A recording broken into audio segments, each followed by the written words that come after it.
for more on how the Suns are going to work. Let's do some court work. Take it away, Rich. So, look, we understand that Chris Paul, right? I think he's third all-time in assists. He knows how to pick players apart. But one thing, Vince going to get into the frame a little bit more. One of the things I want to show everybody is why their team is going to be so elite and so impossible to guard. So you have an elite big man in DeAndre Ayton, former #1 pick. He's that dude, especially as a pick and pop. So Tristan's going to come up, right? Now we got Devin Booker over there, and we got let's call it your lighter. You're Devin Booker. You're Kevin Durant. All right. So this is what happens. Yeah. So you're gonna come off a screen. So this is Chris Paul. Everyone has seen Chris Paul do this little snake dribble. Get over here. Now this is where Chris Paul's deadly because he's got the pull up. Everyone knows he can do it. But now you got DeAndre Ayton rolling, and you got to make a decision between Ayton at the rim and Kevin Durant or Devin Booker. That is an impossible guard because you know Chris Paul's elite here. You know he's elite to this pass. And you know if he throws it out there and that man is now closing out, it was one of the reasons why the Golden State Warriors were so impossible to guard because there was no one you can double. There was no one that you could hedge. You had to play fives and try to switch across. And if you're going to switch across against the Phoenix Suns, now you get guys that shouldn't be guarding Kevin Durant, that shouldn't be guarding Devin Booker, and shouldn't be guarding Chris Paul, even though Chris Paul is 700 years old. Let me be honest. I love you, CP. Yeah, and I agree. This is where DeAndre Ayton's going to eat. He's going to eat. He should be getting 20 and 10 every night. With the amount of attention that Devin Booker, CP, and KD are going to get, he's going to be eating right in the paint. Seal him, big fella, catch it and finish. All young players understand that. Make your job simple when you got good players around. But see, this is the problem I disagree with you to this aspect. I don't want to see 20 and 10 out of DeAndre Ayton. I want to see 20 rebounds and close to 10 blocks. Like that's listen, man. It was. I mean, I'm being sarcastic, but I'm being serious at the same time. I want him to solely focus on anchoring that defense. Mm-hmm. You're gonna get enough offense out of Kevin Durant and Devin Booker alone.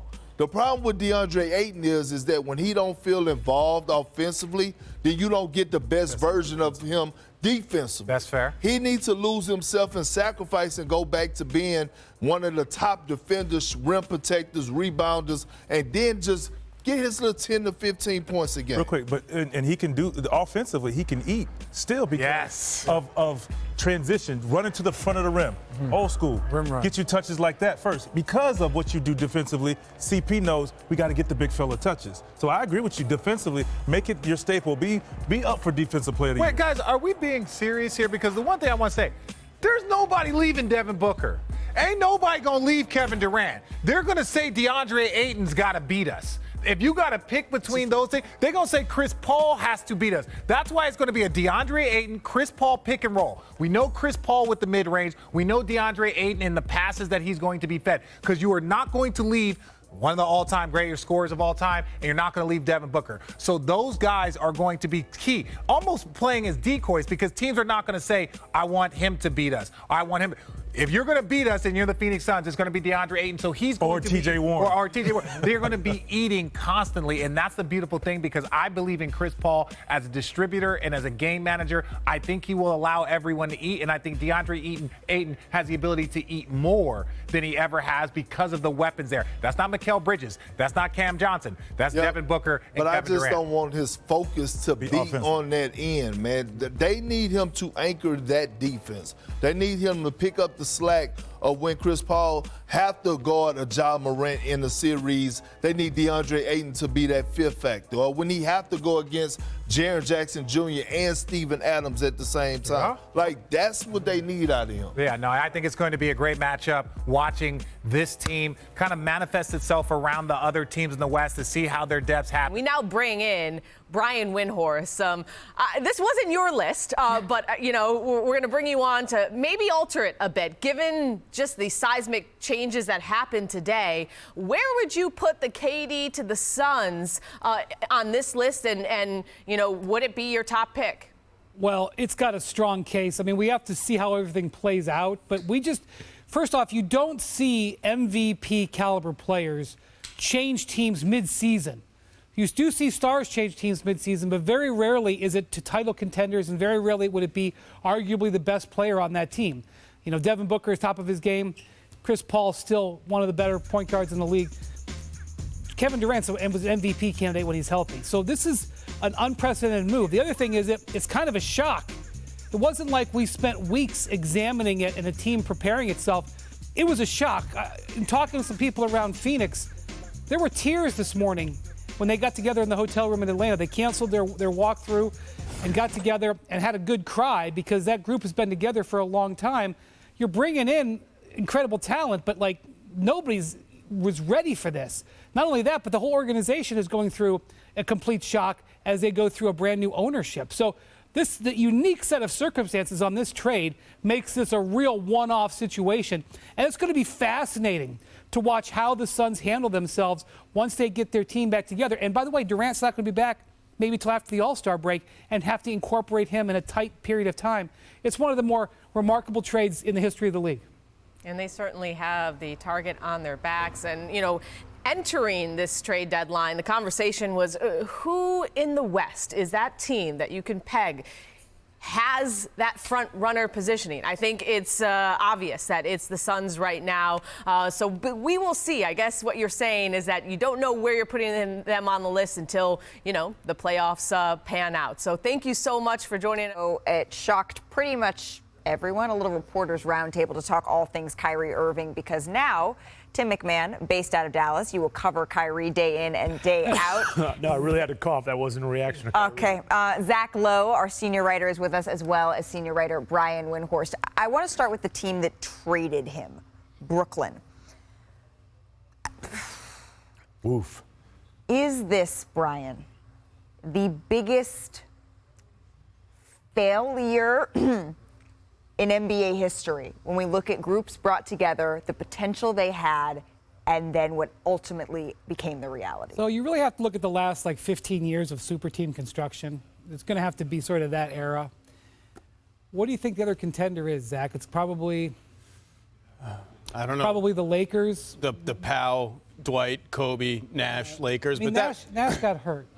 That was an older team that felt like a microwave, 1 or 2 year team. Yeah. This Brooklyn team was supposed to be a potential dynasty, all prime age stuff. I'm sure we could think of some other disappointments. I mean, in a way, the Thunder of Harden, Russ, and KD, I don't think they're in this conversation, but the breakup for them was a big one, too. Yeah, so Malika, I got to say, here's what I thought. Last year when Harden got traded, and he got traded to the 76ers, I talked to another team in the East that was a serious contender. I called their GM on the phone, right about now, after the deadline. And I go, boy, you got to kind of be upset that now the Philly's going to be rising up. And he's like, no. It's like, we're thrilled. I go, why? You got Philly still stronger. You got Brooklyn still strong. He goes, because we didn't think we could beat the Nets at full power. That was a team that we thought we might not be able to get past for 3 or 4 years, and now they're broken up. And I thought about that. Sometimes we're so involved in the transaction, and we get so focused on the things we don't see the whole picture. That team getting broken up last year was sort of a failure. Yeah. But they didn't stay together. They played 16, was it 16? 16. Sort of a failure. They still owe significant years of draft capital to the Rockets because of their swing at James Harden. And like you said, they played 16 games together. This super team won a playoff series. One singular playoff series. Yeah.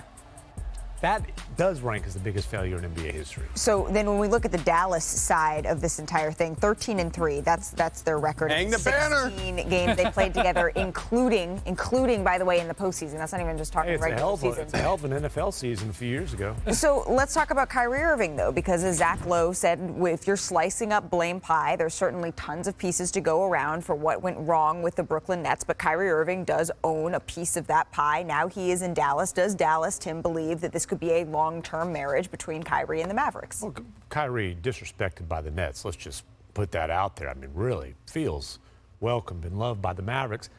This is not a marriage. It is a courtship right now. They are dating right now. Both sides went into this understanding there's not going to be extension talks during the season. It's kind of for Kyrie, it's a no-pressure situation because one thing that was made very clear after this last trade request, there is absolutely still a market for Kyrie Irving. Sure. This isn't like when he was suspended early in the season. It's like, hey, boys, Kyrie's career in jeopardy? No. Kyrie Irving will get max contract money this summer. It's a question of, honestly, whether he wants it to be in Dallas. If he wants it to be in Dallas, he's going to have to make it work for the rest of the season, put himself in that position. The Mavericks have a fallback plan, but it's not ideal to go the let's create cap space route that they've been down before. It is fascinating that Kyrie is going to be a free agent this summer, and Durant is going to be a free agent this summer, and the Suns have some flexibility. They're not going to have cap space, but they potentially have some flexibility. They're not locked in. So I will be very the Phoenix situation is fascinating, and I'll also be fascinating if Phoenix tries to go out and maybe get some Durant ex-teammates this summer. It's going to be interesting to watch. Zach? I can't even contemplate. Whatever you just said, just my brain broke for a second, and I can't be. But between Paul, Booker, Durant, Ayton, it's not that much flexibility. And we started this, are they the biggest failure in NBA history? I mean, it's fun to, it's not fun, but it's like, I think it's inarguable that they are. But now we move forward from contract is not fully guaranteed next year. It's half guaranteed. Yeah, but they can get there if they want to. But now we're here. That's over. This is the present. Yeah. We're watching Kyrie in Dallas.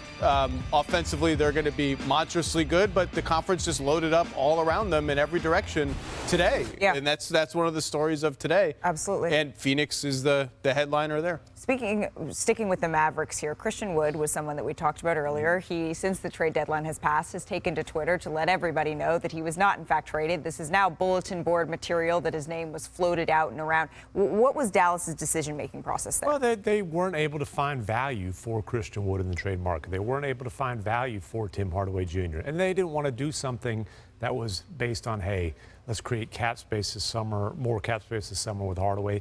They are all in on trying to contend for a championship right now. Yeah. The concern with Christian Wood, as one Mavs source said to me earlier in the season, his goals aren't always aligned with ours. That's about the most polite way of saying sometimes the guy can be a very selfish basketball player.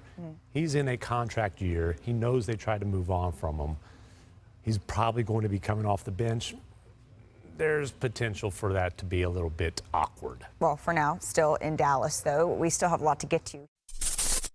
Thanks for watching ESPN on YouTube. For live streaming, sports, and premium content, subscribe to ESPN+.